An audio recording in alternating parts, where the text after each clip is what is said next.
The private jet's door hissed open, and Arielle Monroe stepped into a wall of cold air and flashing lights, her heart slamming so hard she felt dizzy. She almost turned back. Men in black suits waited at the bottom of the stairs, unmoving, their eyes scanning everything, her face, her hands, the thin coat that barely hid how small she felt. This wasn't how a housekeeping job was supposed to start. No welcoming smile, no clipboard, just silence and the kind of tension that made her palms sweat. "Miss Monroe," one of them said, voice flat, "follow us." Arielle swallowed and nodded, clutching her bag as she descended. Every step echoed with the thought she'd been trying to bury for days. If you walk away now, your mother dies. So she kept walking. Hello, besties. Before we begin, kindly subscribe and turn on the notification, so you'll be the first to know when we drop more fascinating and interesting stories like this, because it will keep coming. The drive through Hanseong City blurred past her window, towering glass buildings, neon signs she couldn't read, streets glowing like something unreal. When the car finally stopped, she looked up and felt her breath leave her lungs. The building wasn't just tall. It was dominating, 40 floors of steel and glass rising into the night like a warning. "This is where I work," she asked softly. No one answered. Inside, the elevator doors closed with a muted thud, sealing her in. The ascent was silent, the numbers climbing too slowly. When the doors finally opened, she stepped into a space so vast and cold it felt like a museum. Marble floors, floor-to-ceiling windows, minimalist furniture placed with surgical precision. There was no warmth here, no clutter, no signs of life. A woman in her 50s approached, posture stiff, eyes sharp. "I'm Madam Park, head of household." Arielle straightened instantly. "Yes, ma'am." "You will not speak unless spoken to. You will not ask personal questions. You will not wander." Madam Park's gaze hardened. "And above all, you will be invisible." Arielle nodded quickly. "I understand." "Good, he's waiting." The word he landed heavily. Madam Park gestured toward a hallway. Arielle took one step, then another, her pulse roaring in her ears. She reached a wide door left slightly ajar. "Go in," Madam Park said. Arielle pushed it open. The study was dim, lit only by the city lights bleeding through the windows. A man stood with his back to her, hands clasped behind him, tall and still as stone. He didn't turn around right away. She cleared her throat. "Es, sir." Silence. Then his voice cut through the room, low and controlled. "Don't call me that." He turned. Arielle forgot how to breathe.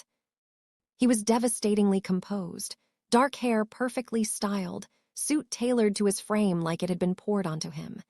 His eyes were dark, unreadable, and when they settled on her, it felt like being pinned in place. "What did you call me?" he asked. "Sir," she whispered, nerves tightening her chest. His jaw flexed. He took a step closer, then another. He stopped just short of invading her space, close enough that she could smell clean soap and something darker beneath it. "Say my name," he said quietly. Her mind blanked. "I am sorry." "You were instructed to address me properly." His gaze dropped briefly to her trembling hands, then back to her face. "Say my name." Arielle swallowed hard. "Mr. Seo." His lips curved, not a smile, something sharper. "Again." "Mr." He leaned in slightly, his voice lowering. "I said my name, not my title." Her heart hammered. "Jae Jinhyuk." Something shifted in his eyes. Satisfaction, possession. "Good," he murmured. "You can follow instructions." She stood frozen as he circled her slowly, assessing her like a problem to be solved. "You're younger than I expected." "I can work hard," she said quickly. "I won't cause trouble. I really need this job." "Why?" he asked. The question hit too close.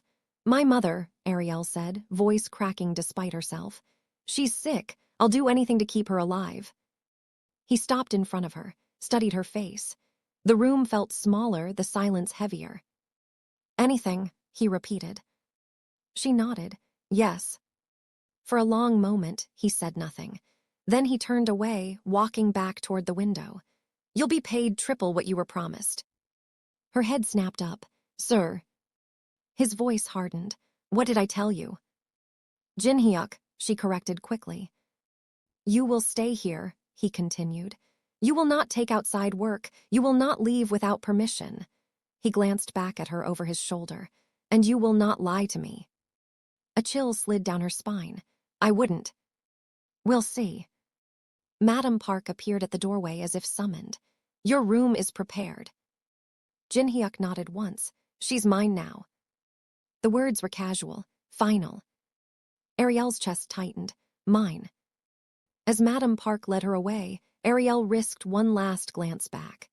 Jinhyuk was watching her, eyes dark, intent, like he'd already decided something she didn't understand yet. That night, alone in a room far too luxurious for someone like her, Arielle lay awake staring at the ceiling. She didn't know why fear and heat twisted together in her chest. She didn't know what kind of man demanded his name like that. She only knew one thing for certain. Whatever she had stepped into, there was no turning back. Arielle barely slept. Every time she closed her eyes, she saw his face, those eyes stripping her down to truths she never meant to expose. By morning, she was already exhausted, nerves buzzing beneath her skin as she dressed in the simple uniform Madam Park had laid out for her. When she stepped into the main living space, the penthouse was silent again, pristine and cold. She wondered if he even lived here like a normal person, or if he only appeared when he wanted to remind everyone who owned the air they breathed. Kitchen first, Madam Park instructed, already inspecting a countertop for imaginary dust. Breakfast is served at 7 sharp. He eats alone. Arielle nodded. Yes, ma'am. She worked carefully, hyper-aware of every sound. The hum of appliances. The distant city noise far below. The faint echo of footsteps that made her heart jump until she realized they were only her own. At exactly 7, Madam Park stiffened. He's awake. The words carried weight. Arielle set the tray down on the long dining table, her hands shaking just enough to annoy her. She was adjusting a napkin when a shadow fell across the floor. You're early. She straightened so fast she nearly knocked the plate over. Good morning, she said softly, then corrected herself. Jinhyuk. He was dressed casually now, black slacks, a crisp shirt rolled at the sleeves. No tie, no jacket. Somehow it made him more dangerous. Less armor, more control. He took his seat, eyes never leaving her. You look like you're waiting to be sentenced. I just want to do my job well. Is that all? He asked. Her throat tightened. Yes. He picked up his coffee but didn't drink it. You were shaking yesterday. I was nervous. About the job, he said flatly, or about me. She hesitated too long. His gaze sharpened. Honesty matters here. Arielle exhaled. Both. Something like approval flickered across his face. Good. Madam Park cleared her throat. I'll supervise the rest of the staff. As soon as she left, the space felt heavier, more intimate. Why did you come? Jinhyuk asked suddenly. She blinked. I told you, my mother. No, he cut in. Why come here? You could have found work closer to home. She gripped the edge of the table. Because this was the only offer that paid enough. Because hospitals don't wait. Because I didn't have time to be picky. His eyes didn't soften, but something in his posture did. Desperation makes people careless. I didn't have the luxury of caution. He studied her for a long moment, then nodded once. That explains why you didn't run last night. I thought about it, she admitted. What stopped you? Her voice was quiet. I can't fail her. He finished his coffee and stood. You won't. She looked up at him, startled. What? My resources are extensive, he said calmly. As long as you do what you're told, your mother will receive the best care available. Relief hit her so hard her knees weakened. Thank you, she whispered. I won't disappoint you. I know, he replied, already walking away. You're not built that way. The days that followed blurred into a strange rhythm. Arielle learned the rules quickly, when to speak, when to disappear, how to move without drawing attention. But no matter how quiet she was, she felt his awareness everywhere. Sometimes she caught him watching her from across the room. Sometimes she felt it without seeing him at all. Minyu was the first to speak to her, like a human being. "You should be careful," he said one evening as he handed her a stack of fresh linens. "About what?" He glanced toward the hallway. "About forgetting where you are." Arielle frowned. "What do you mean?" "This place," he said carefully. "It isn't safe for attachment." Her stomach tightened. "I'm just doing my job." Minyu studied her face. "That's what everyone says at first." She wanted to ask more, but Madame Park appeared, and the moment vanished. That night, Arielle was cleaning the study when she felt it again, that sensation of being watched. She turned slowly.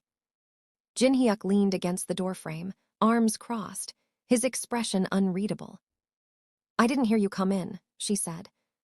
"I didn't want you to," he replied. Her pulse spiked. "Is something wrong?" "No," he said. "Something's interesting." He stepped inside, closing the door behind him. The click echoed too loudly. "You're afraid of me," he said. "I'm cautious," she corrected. His lips twitched. "There's a difference."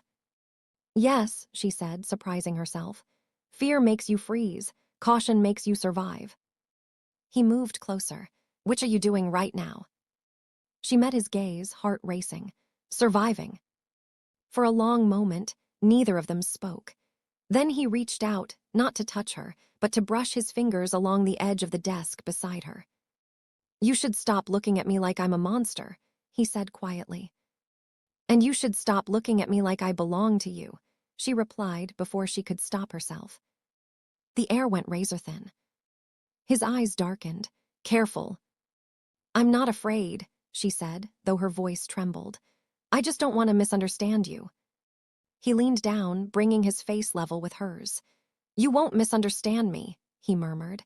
"I make myself very clear." Her breath caught. "Then be clear." He straightened abruptly, stepping back. "Go to bed." "What?" That wasn't a suggestion. She nodded quickly. "Yes, Jinhyuk." As she left the room, her legs felt weak. Behind her, alone in the study, Jinhyuk stared at the closed door longer than he should have. And for the first time in years, control didn't feel absolute. Arielle learned quickly that silence in the penthouse didn't mean peace. It meant restraint. By the third week, she could sense Jinhyuk's presence without seeing him. The air changed when he entered a room. Conversations stopped. Even Madame Park straightened, her already rigid posture tightening further. And then there were the visitors. They never came through the front door when Arielle was supposed to be nearby.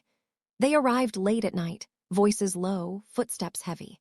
Sometimes she caught glimpses, men with sharp eyes, expensive watches, knuckles scarred in ways money couldn't hide. One night, as she wiped down the kitchen counters, raised voices drifted from the hallway. "You're pushing too far," a man said.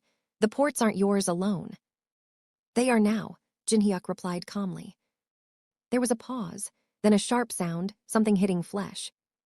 Arielle froze, cloth clenched in her hand, heart slamming so hard she thought it might give her away. "I don't repeat myself," Jinhyuk continued, his voice steady. "Leave." Footsteps stumbled away. A door slammed. Silence returned, thicker than before. Arielle stood there shaking, long after it was over. Later that night, she found Minyu in the corridor, his jaw tight. "What was that?" she whispered. Minyu studied her face, weighing something. "You should pretend you didn't hear anything."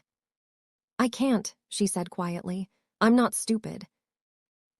He exhaled through his nose. "Then be careful where your curiosity takes you." "Tell me the truth." He hesitated. "You won't like it." "I already don't."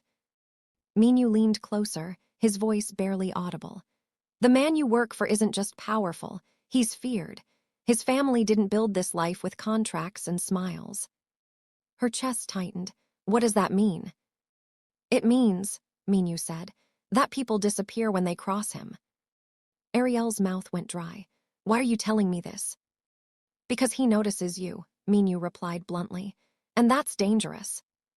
She laughed weakly. He barely speaks to me. That's worse, Minyu said. He doesn't waste silence on people who don't matter. That night, Arielle couldn't sleep at all. Every sound felt louder, every shadow sharper. She replayed Jinhyuk's calm voice after the violence, the way control never slipped, not even for a second. What kind of man stays that calm? The answer came sooner than she expected. She was in the study again, dusting shelves, when her hand brushed against a framed photograph half hidden behind a row of books. She hesitated, then pulled it free. The image showed a younger Jinhyuk standing beside an older man who looked enough like him to leave no doubt. They were dressed formally, expressions severe. Behind them stood men in black, identical to the ones who had greeted her at the jet. On the back, a single date was written, and beneath it, a name she didn't recognize, but Minyu's warning echoed in her mind. Arielle didn't hear him enter. Put that down. She spun around, heart leaping into her throat. I'm sorry, I didn't mean to. That photograph doesn't belong to you, Jinhyuk said. She lowered it carefully onto the desk. Is that your father? His eyes flicked to the frame. For a split second, something dark and old moved across his face. Yes. What happened to him? She asked before she could stop herself. He stared at her, long and hard. He was killed. Her breath caught. I'm sorry. So am I. The silence stretched, fragile and tense. They killed him in front of me, he continued quietly. I was 23. Arielle felt something twist painfully in her chest. That's horrible. They wanted his power, Jinhyuk said. They thought I wouldn't survive without him. And did you? His gaze snapped back to her. Look around. The answer was clear. I didn't know, she whispered. You weren't meant to, he replied. Ignorance keeps people safe. Then why tell me now? He stepped closer. Because you don't look at me like the others do. Her voice trembled. How do they look at you? With fear, he said, or hunger. And how do I look at you? His eyes searched her face, intense, like I'm human. Something inside her softened. You are. A bitter smile touched his lips. That's debatable. She hesitated, then said, Minyu warned me. That surprised him. Did he? He said people disappear. They do, Jinhyuk said without denial. The honesty chilled her more than any threat could have. Why keep me here if I'm in danger? Because, he said slowly, no one touches what's mine. Her stomach flipped. You keep saying that. And you keep pretending you don't understand. She looked away. I understand more than I want to. He reached out, lifting her chin gently until she met his eyes. The touch was light, but it felt like a brand. You should be afraid, he murmured, but you're not running. Her voice was barely audible. I can't. Because of her, he said. Yes. His thumb brushed her jaw once before he pulled his hand away. Then listen to me carefully. As long as you are under my roof, nothing will happen to you. And if I leave? The pause before he answered was dangerous. Then I can't protect you. The implication hung heavy between them. That night, Arielle lay in bed staring at the ceiling, understanding finally settling in. She wasn't just working for a powerful man. She was living in the heart of his empire. And somehow, impossibly, he was letting her see him bleed. The next morning, Arielle moved through the penthouse like someone walking on glass. Every memory from the night before replayed in fragments. His father's photograph, the flat way he'd said they killed him, the certainty in his voice when he said no one touched what was his. She told herself she should feel trapped. Instead, what settled in her chest was something far more dangerous. Understanding. She was folding linens in the service corridor when Minyu approached, his expression tighter than usual. You didn't sleep, he said. She glanced up, startled. Is it that obvious? To people who pay attention, he replied. Did he talk to you? Her fingers stilled. He told me about his father. Minyu's jaw clenched. He doesn't do that. Why? She asked quietly. Because pain is leverage, Minyu said, and he never gives anyone leverage. The words sat heavy. Then why me? Minyu studied her for a long moment. That's the part that worries me. Before she could ask what he meant, Madame Park's sharp voice cut through the corridor. Arielle, the study, now. Her stomach tightened. Jin Hyuk was standing by the window again when she entered, phone pressed to his ear, speaking in a language she didn't understand. His tone was calm, but the tension in his shoulders said otherwise. He ended the call without looking at her. Come here, he said. She obeyed, stopping a careful distance away. You heard more than you should have last night, he said. Yes, she admitted. You weren't punished. She swallowed. No. Do you know why? Her heart pounded. Because you trust me. His gaze sharpened. Because you're honest, and because fear hasn't made you stupid. Relief mixed with something warmer. I don't want to be a problem. You already are, he said, not unkindly. Just not in the way you think. He walked past her, close enough that his shoulder brushed hers. Electricity shot up her spine. He stopped behind her. You think knowing changes things, he murmured. It doesn't. She turned slowly. It changes how I see you. And how is that? She searched his face. Lonely. For a moment, the mask cracked. Then it was gone. You should stop guessing, he said quietly. You should stop pretending you don't want to be understood. The air between them thickened. He leaned down, close enough that his breath brushed her ear. Understanding me won't save you, he whispered. It'll ruin you. Her voice shook, but she didn't move away. Maybe I'm already ruined. He straightened abruptly. Leave. She did, heart racing, skin buzzing, wondering when fear had stopped being the loudest thing she felt. That night, the penthouse filled with unfamiliar energy. Voices, movement, men she didn't recognize. Arielle stayed in her room as instructed, but sleep wouldn't come. A strange instinct gnawed at her until she finally stood and cracked her door open. She froze. Jin Hyuk was in the hall, jacket discarded, sleeves rolled. Knuckles red, blood streaked the side of his hand. Her breath hitched. You're hurt. He looked at her sharply. Go back inside. No, she said, surprising both of them. He stared at her, eyes dark and burning. This isn't for you. She stepped closer anyway, reaching for his hand. Sit down. The command slipped out instinctively. For a heartbeat, he looked like he might refuse. Then he exhaled sharply and let her guide him into the room. She fetched a cloth, her hands trembling as she cleaned the blood away. He watched her the entire time, expression unreadable. You shouldn't see this, he said. I already do, she replied softly. Most people look away. I'm not most people. His jaw tightened. That's becoming a problem. She met his gaze. For who? The question lingered. When she finished, she pulled her hand back, but he caught her wrist, not rough, not gentle, just firm. Do you know what it means to touch me like this? He asked. Her breath caught. I didn't mean.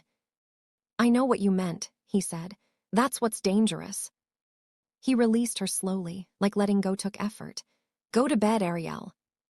She hesitated. You're bleeding. I've bled worse. She nodded and turned away, heart pounding so loud she was sure he could hear it. Behind her, alone again, Jin Hyuk pressed his palm to his chest, jaw clenched. Control was slipping. And for the first time in years, he wasn't sure he wanted it back. Arielle tried to put distance between herself and him. It lasted less than a day. The following morning, Madame Park announced changes with a stiffness that didn't hide her displeasure. Arielle was no longer assigned to general duties. No more shared spaces. No more staff rotations. You will attend only to his private quarters, Madame Park said, and you will do so quietly. Arielle's heart stuttered. Why? Madame Park's eyes flicked toward the ceiling, then back. That is not for you to question. The message was clear. Jin Hyuk had decided. By noon, Arielle found herself alone in his bedroom, sunlight pouring through sheer curtains onto dark, immaculate surfaces. The space smelled faintly of him, clean, restrained, masculine, too intimate. She focused on her task, forcing her thoughts to stay practical. Sheets, pillows, order, anything but the memory of his blood on her fingers the night before. "You're tense." She turned sharply. Jin-hyuk leaned against the door frame, freshly showered, hair still damp. He wore a fitted black t-shirt that clung to his frame, scars faintly visible along his forearm. Not hidden, never hidden. "I didn't hear you," she said. "You weren't supposed to." Her pulse jumped. Madam Park said. "I know what she said," he cut in. "I said it first." She straightened. "If I did something wrong." "You didn't," he said. "You did something different."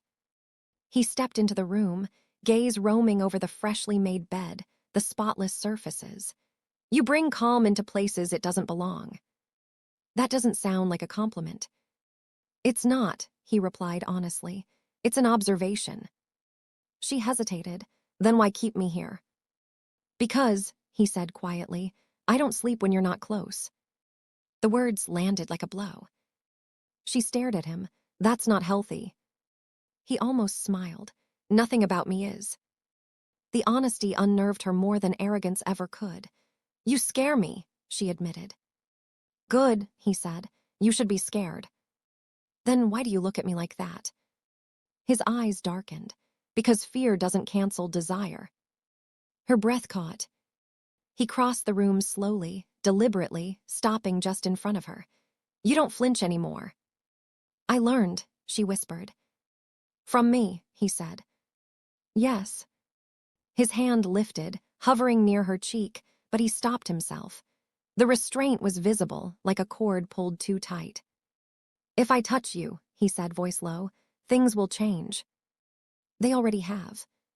He searched her face, as if trying to decide whether she was a risk worth taking. "You don't belong in my world." "No," she agreed, "but I'm already in it." The silence stretched until it felt unbearable. He stepped back abruptly. "You're done for today." She nodded, heart racing, and fled the room before she could do something reckless, like stay. That evening, Minyu cornered her near the service elevator. "You've been reassigned," he said. "Yes." "That's never happened before." Her stomach tightened. "Is that bad?" "It means he's losing objectivity." "And that's dangerous," she finished. "For everyone," Minyu said, "especially you." Later that night, Arielle sat alone in her room, staring at her phone. A message notification blinked on the screen. Unknown number. Her chest tightened as she opened it. "Your mother's treatment has been approved. No more delays." Tears sprang to her eyes. She didn't need to ask who it was from. A knock sounded at her door moments later. She opened it to find Jin-hyuk standing there, expression unreadable. "Thank you," she whispered. He nodded once. "You're welcome." Emotion surged too fast, too strong. "Why are you doing this for me?" "Because I know what it's like to beg doctors," he said, "and because I don't like seeing you break." Her voice trembled. "You barely know me." "I know enough."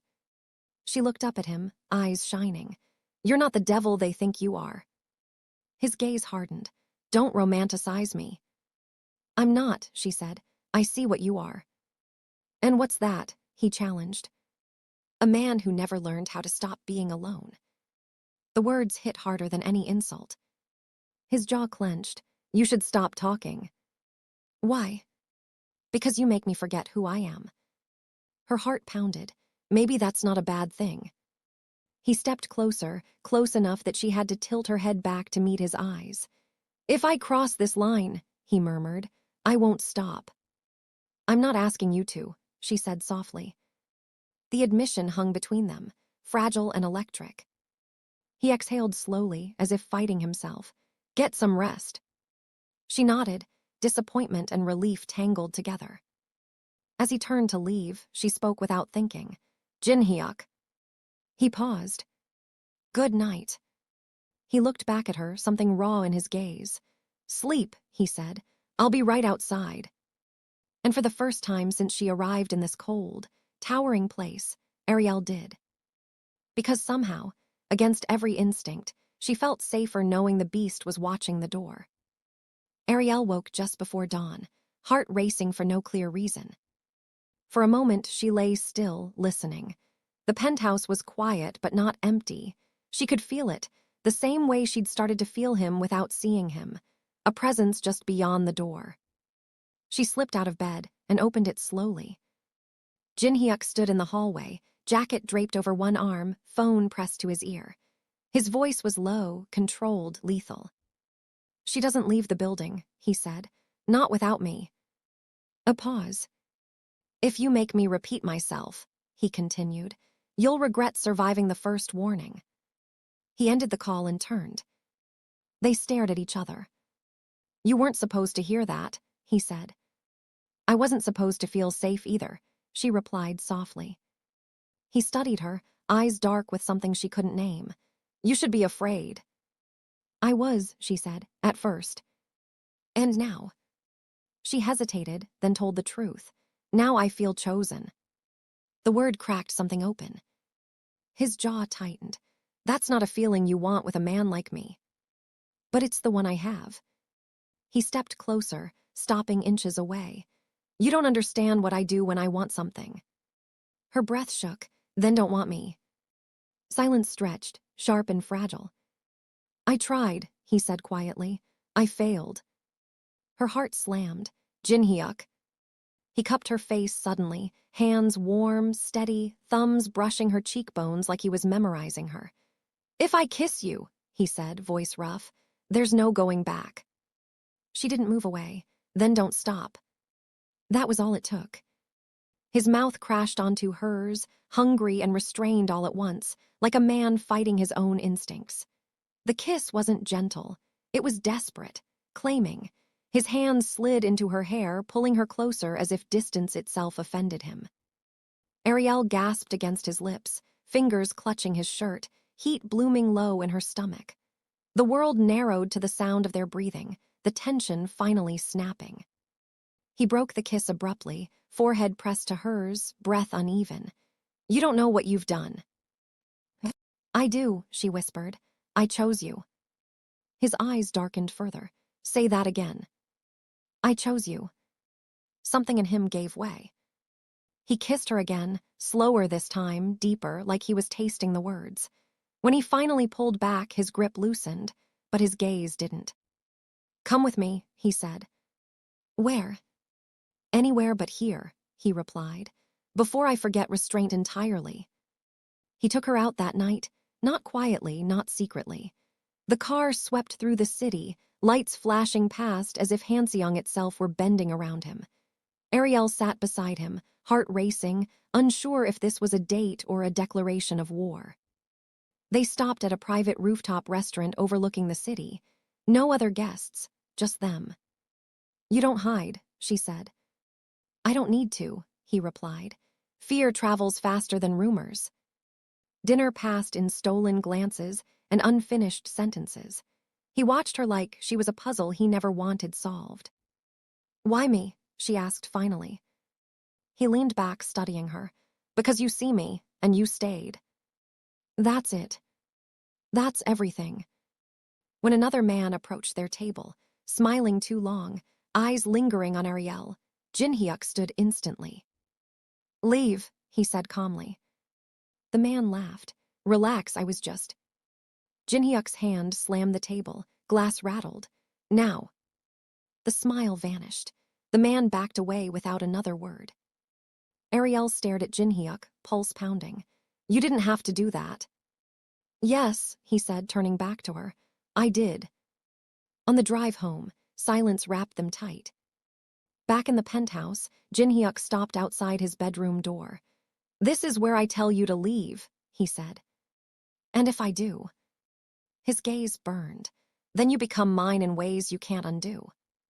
Her voice trembled, but not with fear. "I already am." He exhaled sharply and opened the door. Inside, the lights were low.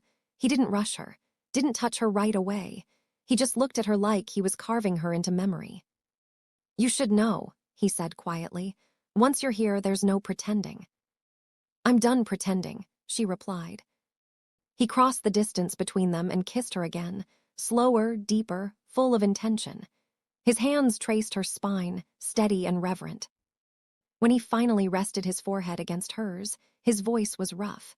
"You belong with me." "And you belong with me," she said back. The words settled between them like a vow.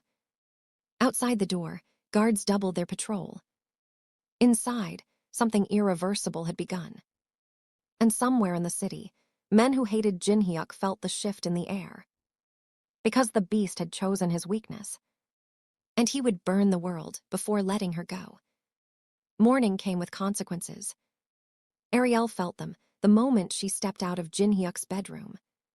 The penthouse was different, quieter, tighter, like every wall had learned a secret and was holding its breath. Guards stood where there hadn't been guards before. Men she didn't recognize nodded at her with sharp respect instead of polite indifference. Madam Park didn't look at her at all. "You'll have breakfast upstairs," she said stiffly. "His schedule has changed." Arielle's chest tightened. "Because of me." Madam Park paused, then said carefully, "Because of him." Upstairs, Jin-hyuk stood at the window, phone in hand, already dressed in a dark suit that made him look untouchable again. The softness from the night before was gone, but when he turned and saw her, something possessive flickered in his eyes. "You should eat," he said. She crossed the room slowly. "Everyone's staring at me." "They should," he replied. "It'll keep them careful." She stopped in front of him. "You told them." "I don't hide what's mine." Her heart raced. "You could have eased them into it." "No," he said flatly. "Surprise keeps people honest." She searched his face. "This makes me a target." "It makes you protected," he countered. "There's a difference." "Not to your enemies." His jaw tightened. "I don't have enemies. I have unfinished conversations." That afternoon, he took her with him. Not quietly, not discreetly. The building they entered wasn't marked, but the air inside was heavy with authority. Men stood when Jin-hyuk walked in. Conversations died instantly. Arielle felt dozens of eyes land on her, weighing, calculating. "She stays with me," Jin-hyuk said calmly. No one argued. A man stepped forward, older, confident, eyes sharp. "So this is her." Jin-hyuk's gaze turned lethal. "Careful." The man smiled thinly. "Relax, I'm only curious." "That's your mistake," Jin-hyuk replied. He placed a hand at the small of Arielle's back, grounding, claiming. The message was unmistakable. Later in the car, Arielle exhaled shakily. "You didn't have to parade me." "I needed to," he said. "They needed to see your face." "So they know who to hurt." "So they know who not to touch," he corrected. That night, Minyu pulled her aside. "You've accelerated things," he said quietly. "I didn't plan to," she replied. "No one ever does," Minyu said. "But you should know, this kind of attachment invites retaliation." Her stomach dropped. "From who?" "From people who have been waiting for a weakness," he said. "And you're the first real one he's ever shown." Fear finally curled in her chest. "Does he know?" Minyu's expression was grim. "He knows, he just doesn't care." That evening, Jin-hyuk came to her room instead of summoning her. "You're quiet," he said. "I'm thinking," she replied. "That usually means I'm about to say something you won't like." "Say it anyway." "You're using me as a warning." He didn't deny it, and as a promise. "To who?" "To myself," he said, "that I won't go back to being empty." She stepped closer. "And if that gets me hurt?" His eyes darkened. "Then there will be nothing left of the people who tried." "That doesn't make me feel better." He reached for her, resting his forehead against hers. "Tell me what would." "Honesty," she said. "No half-truths." He exhaled slowly. "There's a family watching us, waiting." Her heart thudded. "Who?" "They lost territory when my father died," he said. "They think they deserve mine. And now they think they can get to you through me." Yes. Then why are you letting me walk around unguarded? A humorless smile touched his lips. You're never unguarded. As if summoned, two shadows shifted outside the door. Her breath caught. This is bigger than I thought. It always is, he said. That's why I'm telling you now. She swallowed. Do you regret choosing me? His answer came instantly. No. Even if it costs you. I've lost worse things, he said softly. I won't lose you. The next day, Arielle received a call. Unknown number. She stared at the screen, heart pounding, then answered. Hello. A man's voice slid through the line, smooth and amused. You don't know me, but I know you. Her breath caught. Who is this? Someone interested in how long you think his protection lasts. The line went dead. When Jinhyuk found her minutes later, pale and shaking, he listened without interrupting. Then his expression changed. Not to anger. To calculation. Pack a bag, he said. What? We're moving you, he continued. Tonight. Where? Somewhere no one expects. She grabbed his arm. This is because of me. He covered her hand with his. This is because you matter. As alarms quietly armed and men moved with lethal efficiency, Arielle realized something chilling. She hadn't just crossed into his world. She had shifted its balance. And somewhere in the city, someone had just declared war. The safe house was supposed to be invisible. Arielle understood that within minutes of arriving. No signs, no name, no predictable route. The building blended into a quiet neighborhood on the edge of the city, ordinary enough to disappear, guarded heavily enough to feel like a fortress. Jinhyuk didn't let go of her hand the entire drive. Inside, he checked every room himself before finally stopping in front of her. You stay here. You don't open the door for anyone but me or Minyu. Her voice shook. You're leaving. I have to, he said. This ends tonight. She grabbed his jacket. This is my fault. His eyes softened just a fraction. No, this is the price of touching what's mine. He leaned down and kissed her forehead, lingering. If anything feels wrong, you press the button. Understand? She nodded, fear coiling tight in her chest. Come back. I will, he said, with the kind of certainty that sounded like a vow. He turned and left. The hours dragged. Arielle sat curled on the couch, phone clutched in her hand, every sound amplified by her nerves. She tried to distract herself, paced, drank water she didn't want, stared out the window at a street that seemed too calm. Then the lights flickered. Her heart jumped. She stood slowly, pulse roaring in her ears. Stay calm, don't panic. The front door burst inward. She screamed as hands grabbed her, rough and fast, a cloth pressed over her mouth before she could fight. The world spun, air vanished, and darkness swallowed her whole. When she came to, the first thing she felt was pain. Her wrists were bound. Her head throbbed. The air smelled like oil and metal. She lifted her head slowly and found herself in a large, empty warehouse, concrete floors stained with age and something darker. A man stood in front of her, hands clasped behind his back, smiling like he'd already won. You must be the girl, he said. I expected more fear. Arielle swallowed hard. Who are you? Kwon Myung-chul, he replied. And you're very expensive. Her chest tightened. If you think using me will end well. Oh, I don't think it will end well. He interrupted. I think it will end beautifully. She met his gaze, forcing her voice steady. He'll come. Kwon laughed softly. Of course he will, that's the point. He stepped closer, crouching in front of her. Do you know how long we've waited for this? Years. He was untouchable until you. Guilt stabbed through her, sharp and deep. Then let me go. This is between you and him. Kwon's smile widened. That's very noble, very pointless. He stood and gestured to the men around him. Prepare the call.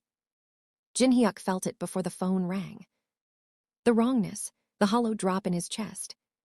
When the call came through, he answered instantly. You have her, he said. Kwon chuckled. Straight to business, I like that. You touch her, Jin Hyuk continued calmly, and there won't be enough left of you to bury. I admire the confidence, Kwon said. Come alone. Jin Hyuk's voice dropped. You don't get to make demands. You'll come anyway, Kwon replied, because she's already crying. The line went dead. Minyu watched Jin Hyuk carefully. It's a trap. I know. Then let us handle it.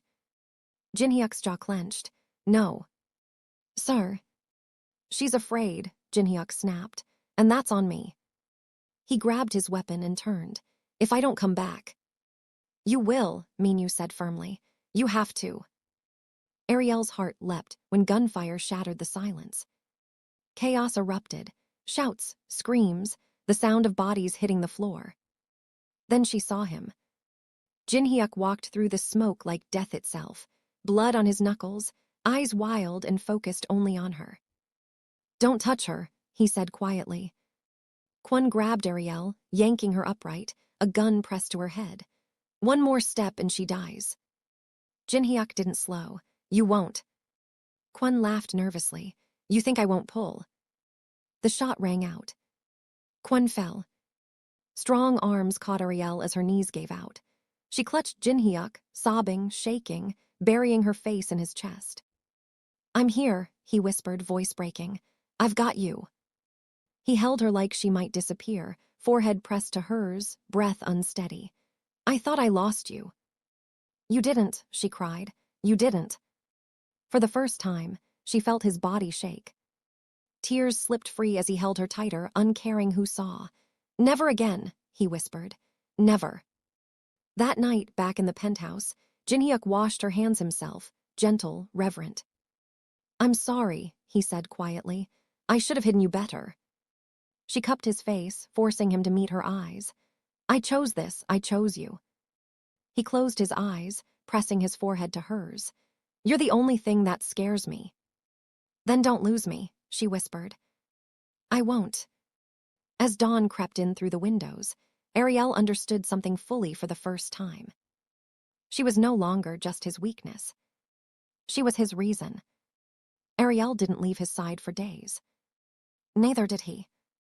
The penthouse became a sealed world again, but this time it wasn't cold. It was guarded, hushed, reverent. Jin Hyuk slept only when she slept, ate only when she did. When she startled awake from nightmares, he was there instantly, arms around her, murmuring her name like a promise he was afraid to break. I'm still here, he whispered one night as she shook against him. They can't take you from me. She pressed her face into his chest, listening to his heartbeat. You scared me. I know, he said quietly. I scared myself. Days later, when the bruises faded and her hands stopped trembling, he finally spoke the words that had been weighing on him. I'm changing things, he said. She looked up at him. What things? All the ones that can reach you, he replied. The ports, the routes, the men who answer to fear instead of loyalty. His jaw tightened. I built an empire to survive. I don't need it the same way anymore. Her breath caught. Because of me. Yes, he said without hesitation. She searched his face. Do you resent that? No, he said softly. I resent how long it took me to care. The announcement rippled through the city like a warning shot. Meetings were called. Deals were broken. Lines were redrawn. When Jin Hyuk summoned the other families, Arielle stood beside him, spine straight, hand steady in his. This woman is my future, he said calmly to the room. Anyone who threatens her threatens me, and I don't negotiate with ghosts. No one challenged him. Weeks passed. Life didn't become normal, but it became theirs. Arielle enrolled in classes, business, strategy, things Jin Hyuk said she should understand if she ever wanted to stand where he stood. He watched her study with something close to pride, correcting her gently, arguing with her fiercely, listening when she pushed back. You're wrong, she said once, tapping the page. He raised a brow. Am I? Yes, she said, meeting his gaze. And you know it. He smiled then, really smiled. I like you like this. Her mother arrived shortly after, thinner, weaker, but smiling. When she met Jin Hyuk, She saw through the suits and power immediately. "You love her," she said. He didn't hesitate. "Yes." "Then don't let your darkness swallow her," her mother replied gently. "I won't," he promised. On a quiet evening not long after, Jinhyuk led Arielle onto the balcony overlooking the city that once bowed to him out of fear alone. The lights below glimmered like 1,000 lives moving forward. He took her hands. "I don't know how to be gentle all the time," he said. "I don't know how to be safe the way other men are." She squeezed his fingers. "I don't need perfect." He lowered himself to one knee. Her breath left her body in a sob. "I know how to be loyal," he continued. "I know how to protect, and I know that without you I would burn everything just to feel something." He opened a small box, the diamond catching the light. "Marry me, let me choose you every day." Tears streamed down her face as she nodded. "Yes, yes." He stood, pulling her into his arms, forehead pressed to hers as the city roared silently beneath them. The wedding was quiet by his standards, lavish by anyone else's. Two cultures woven together, two lives claimed fully and publicly.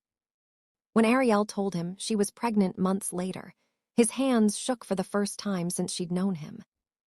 "I'll protect you," he said fiercely. "Both of you." "I know," she replied, "but don't forget to live with us too."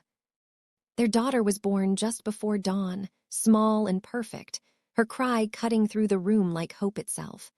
Jinhyuk held her with awe written across his face. "I never thought I'd deserve this," he whispered. Arielle leaned into him. "You chose to." Years later, when people whispered about the beast who once ruled the city, they spoke differently. Not because he was weaker, but because he had something worth protecting. And she had never called him sir again. If you stayed until the end, don't forget to subscribe, like, and comment below. Tell us, would you have stayed knowing the danger, or would you have run? Your support helps keep these stories coming, and your thoughts matter more than you know.